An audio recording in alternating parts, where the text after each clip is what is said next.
gukoranya amakuru ibintu bijyanye na churches, ibiriziya cyangwa n'amakanisa ibiki iminsi mbibona kandi si bwo bwa mbere.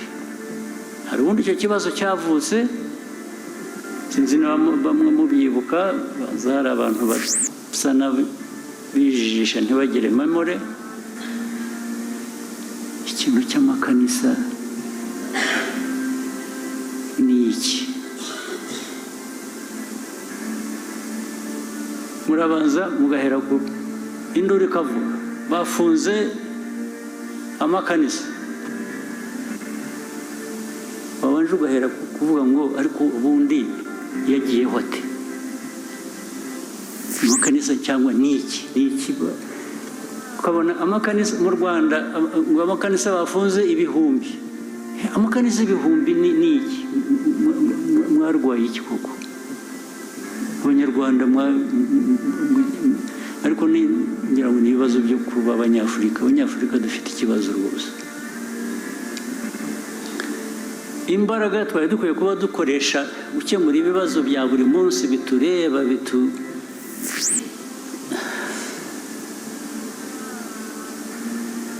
biduha umutekano, bituzamurira ubukungu, bituma umunyarwanda atagira inzara, atagira biriya bibazo navugaga zose mugiye kuzimarira mu bintu.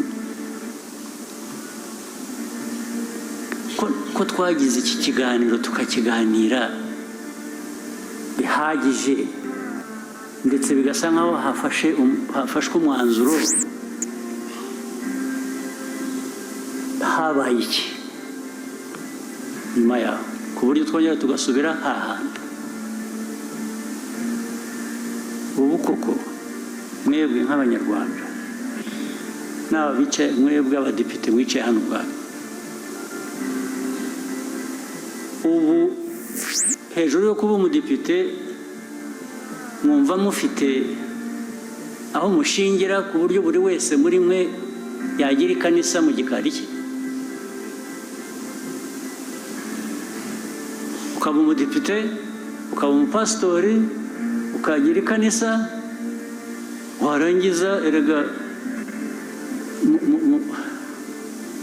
abantu bakabishyura n'udafite na wa wundi wabujije ibikorwa byari bikwiye kuba bimuha amafaranga, agomba kwishakamo amafaranga akuzanira akaguha.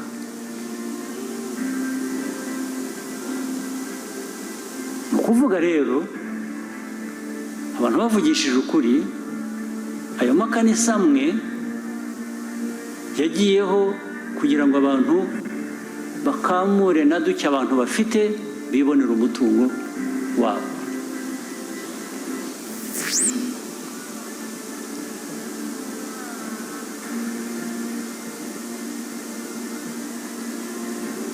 Ni iki? Ni indwara ki? Ugahura abo rero bameze batyo, hari n'ubwo ugira uti wenda bifite ishingiro, ariko wenda niko mubyumva size, usibye ko bamwe tutabyemera.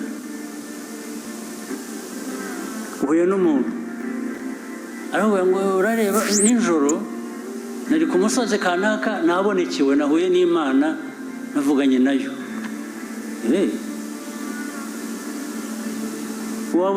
Wahura n'undi akakubwira nawe ukundi Imana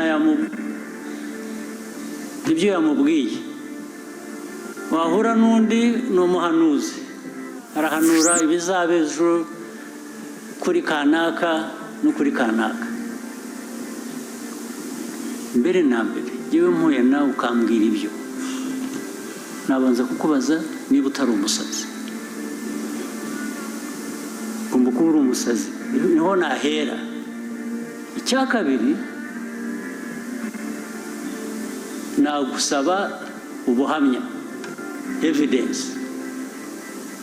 Ibingibi uvuga yuko warayihuye n'Imana, ibyo yagutumye cyangwa yakuntumyeho, nyereka gihamya. ariko abanyarwanda mwarapfuye mugera ahangaha ku buryo umuntu aza akabarindagiza, ari umuntu warindagiye akaza akabarindagiza mugakurikira, ntibibe hamwe ntihabe handi, bikaba ahantu amagana y'ibihumbi. Igihugu se ubu kiba kikiriho ko mwashize mutabaho.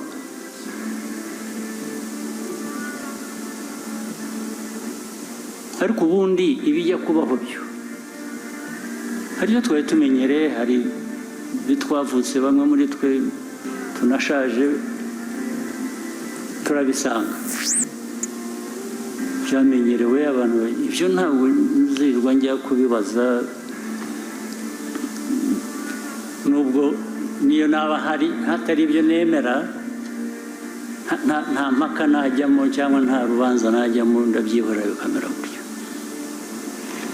Ariko ibindi by'amafuti bidusanga hano, mwebwe abantu bakuze, abantu bazima, abantu mufite ibyo munyuzemo, umuntu akaza akarindagiza igihugu cyose, agafata igihugu akakigira ingwate, namwe mukarindagira mugakurikira. Uwaturuze se ubwo yarakarabye wa mugani w'ikinyarwanda.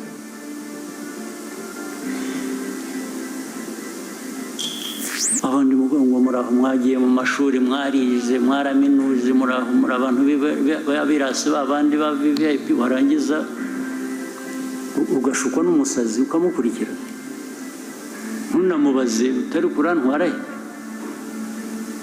Ariko ahandi muranabizi, hari n'abo bicaga, hari n'ubwo abantu bica. Rimwe niba mujya mukurikira amakuru simbizi, nko mu bindi bihugu umuntu unera cyo w'umusazi agatwara abantu, akabatwara ahantu abantu benshi magana ngaha, akababwira ibyo bakora, akababuza kurya, akababuza gufata iki, akababuza kugira gute, abantu bagapfa. Murabizi, murabumva, murabikurikira, cyangwa n'ibyo mpimba. Byose nibyo mushaka mwebwe, nibyo mushaka kubamo, nibyo mushaka. Uwo muraha muhagarariye abaturage b'u Rwanda, barabatoye ngo mwarangiza n'ibyo murimo.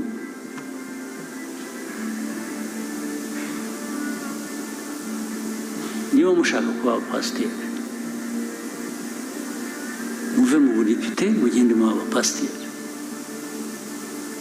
Ariko nabo mbere y'uko muba abapasiteri cyangwa muba amazina yabo sinyazi neza, ibyo bindi mujyamo mujya gushuka abantu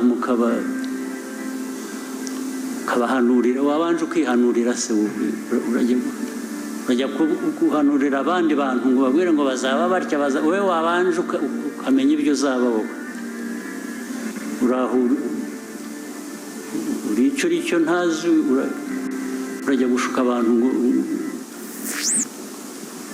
biragenda bikajya no muri politiki. Ni nko kuyobya abantu, bakajya mu bwonko bwawe bakaguhindura uko ugomba gutekereza, uko ugomba gukora buri kintu. Ibyinshi bizanaturuka no hanze byo kuza kuvuga abanyarwanda ukuntu bagenda n'ibintu bakora. Mureke tubazanemo urujijo, bakaza bigize ibitangaza, namwe mugakurikira. Ntawe utekereza, ntawe ubaza, ntawe ugira ati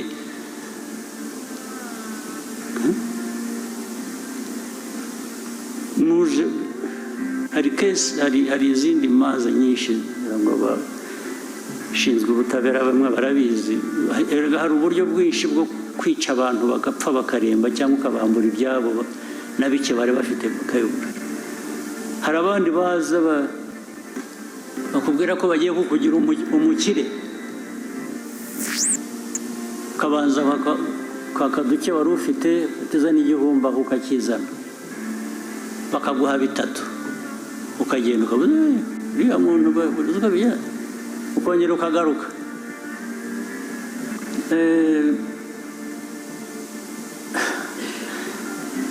Watanze igihumbi, wavanyemo bitatu, bikajya kurangira bakuvanyemo 20. ibyo nabyo ntimubizi ntibibabamo hano hari utabizi ibyo rero byavuye naho bijya no mu madini bijya no mu nsengero bijya mu iki nabyo biba bityo ubu abanyarwanda mwararindagiye mufite icyo kibazo ariko ubundi izo nsengero cyangwa ayo madini n'abayayobora n'iki ubundi ntibifite uko bigomba kujyaho niba ari ibintu hari amategeko abigenga niba byujuje ibyangombwa ibyo birumvikana mwebwe nk'abadepite muzashyireho n'uburyo bw'ibyo byangombwa ni ibiki maze rero baragiye ukuntu babarindagiza umuntu waje akora ikibi ariko yitwikiriye Imana wari kuvuga ngo ariko se umuntu uvuga ibintu by'Imana ndamuvugaho Imana ntinyumva nabi ariko uyu muntu uko ari nkawe nawe uko ari umuntu nkawe wagiye ahubwo we wagiye kumwemerera guhinduka Imana gute umuntu nkawe ntabwo ari Imana ibyo avuga n'ibyo akora uba ukwiriye kugira icyo bibazaho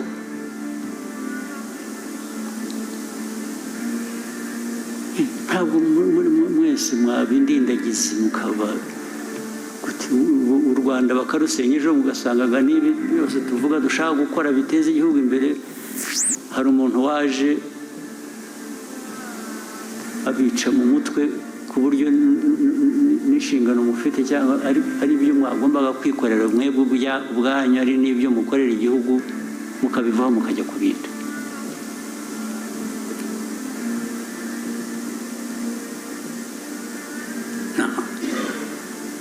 icyambere ibyo byose mvuga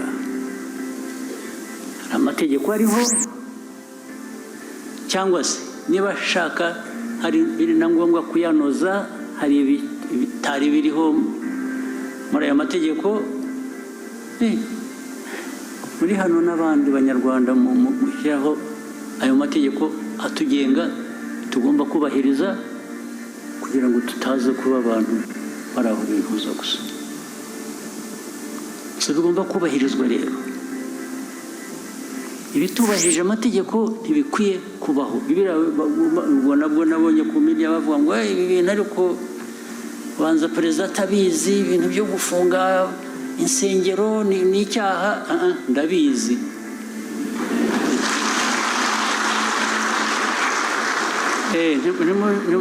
ntabwo nshaka wumpa ruswa ngo munjyaho mu izina ryiza ngo buriya byabaye ko atabizi kandi mbizi ahubwo sinabishaka na busa ibintu by'akajagari aho ariho hose noneho niyo byaba biri mu madini ntabyo nshaka nzabirwanya rwose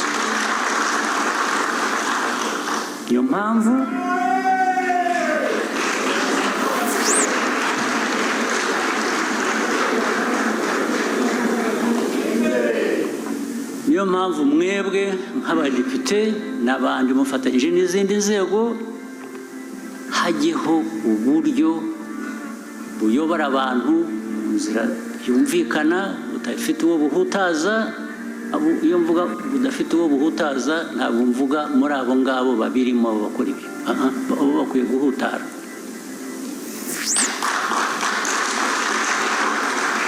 abo mvuga badakwiye kugira icyo bahutaraho ni aba baturage mukwiye kuba muyobora abanyarwanda nibo mvuga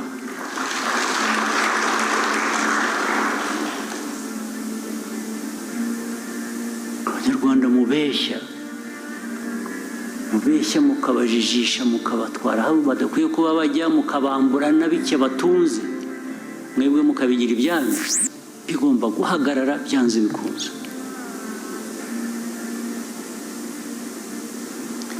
icya gatatu rero noneho nzabagiraho inama nabyo mukakireba niba atari ko bikwiye aba bantu bateka umutwe bakanyura muri ibi by'amadini, makanisa mu biki, bakambura abantu ibyabo, bagatwara amafaranga, umutungo wabo.